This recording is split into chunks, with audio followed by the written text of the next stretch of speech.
Don't you think I wanted to use my power and win this thing and go home? Of course. I just didn't know how to reach it. And I have to live with that.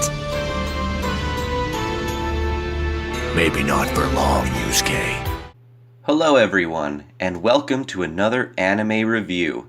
Today, I will be reviewing Yu Yu Hakusho Season 2, The Dark Tournament Arc. Just a warning, this will contain a massive amount of spoilers, so if you haven't seen the show, now is your chance to tune off if you don't want to be spoiled. So let's get on to the review.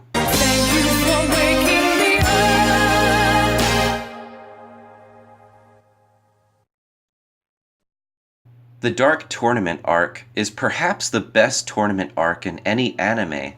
There are a few reasons for this. First, the fact that Yu Yu Hakusho was made in a time where gory violence was more socially acceptable in mainstream anime. So this tournament does not pull any punches when it comes to violence.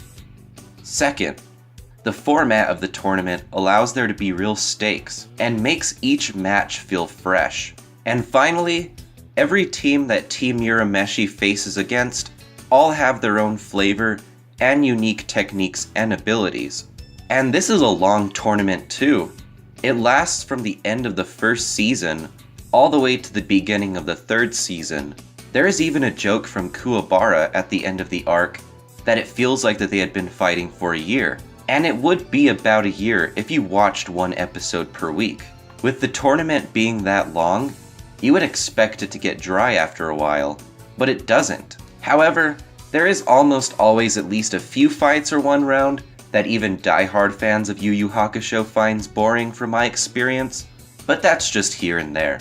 Genkai makes her reappearance in the series to train Yusuke for the tournament, and eventually joins Yusuke's team as the masked fighter. And I don't know anyone who did not think the masked fighter was Genkai.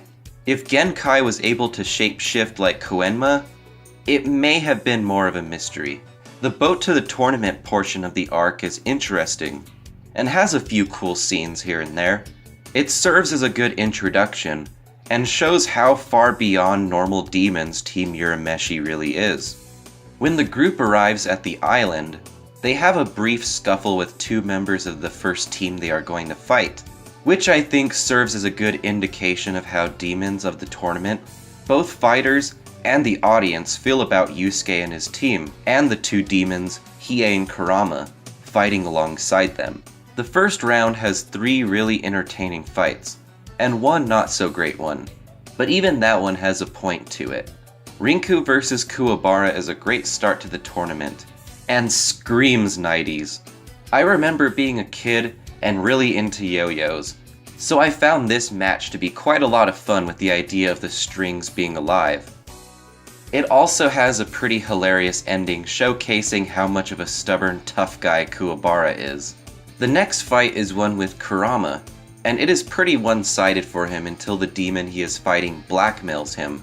While not a very interesting fight, it does show that Kurama has more tricks than just his rose whip, since Kurama is still able to take the win. Hiei vs Zero is another interesting fight, and it is the first debut of the Dragon of the Darkness Flame, perhaps the coolest attack in the entire show.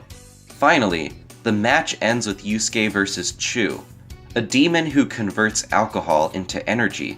Chu has an interesting fighting style, and the fight between him and Yusuke was a great ending to the first round, even if I thought the knife-edge deathmatch was a little bit too drawn out. The next round is a battle royale. Yusuke, Kuwabara, and the masked fighter versus 3 powerful mind-controlled humans. While I don't find this round to be particularly interesting because of a lot of looped shots and techniques, the battle royale is somewhat entertaining while it lasts, and we get to see the spirit wave technique for the first time. Toguro also uses a really oddly specific amount of his power during this round against the disposable demons. 45%. Why not be simple and make it 50%? It is just really odd to me that someone can calculate their power to such an odd percentage. Next round, the masked fighter and Hiei are unable to participate due to being trapped under a barrier. Starting here, You really get to see how resourceful Kurama is in his matchups. And I enjoyed seeing how clever he is given the circumstances he's put in. I would have liked to see an actual match with Toya, but at least we got to see his abilities more in action later in the show. Yusuke vs. Jin is also a really entertaining match, since both fighters are evenly matched and similar to one another in the way they approach fighting. I also enjoyed the aspect of Yukina pumping Kuwabara up enough to take out the team leader.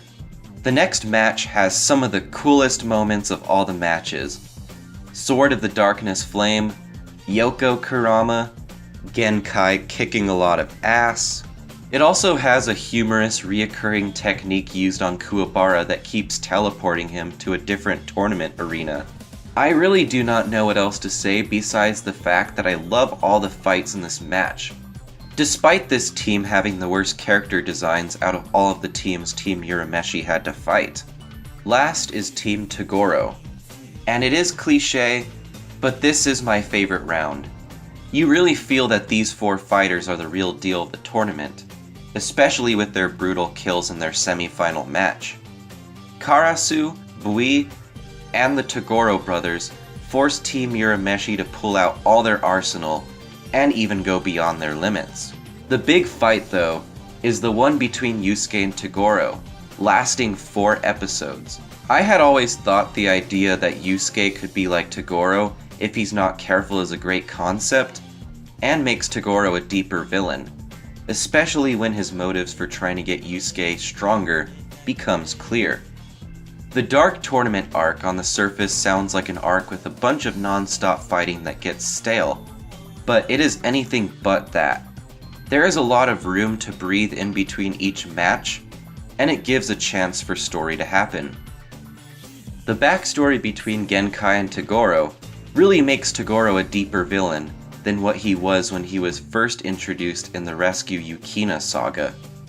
Togoro's backstory about his disciples being killed by the powerful demon he was destined to become adds a lot of layers to his character, and it makes sense why the only people and demons he killed were evil ones, aside from Genkai, whom he had a personal grudge against. I loved seeing Yusuke's Spirit Orb training, and the scene of him saving Pooh. The subplot with Sakio and Kuwabara's sister basically amounted to nothing, but I still found Sakio to be an interesting character. And like I said before, I honestly think that this is the best tournament arc in all of anime, and I have rewatched it a number of times. But that has been my review for the Dark Tournament arc of Yu Yu Hakusho. Join me next time for the Chapter Black arc. And until that time, thank you for watching, everyone, and have a great day.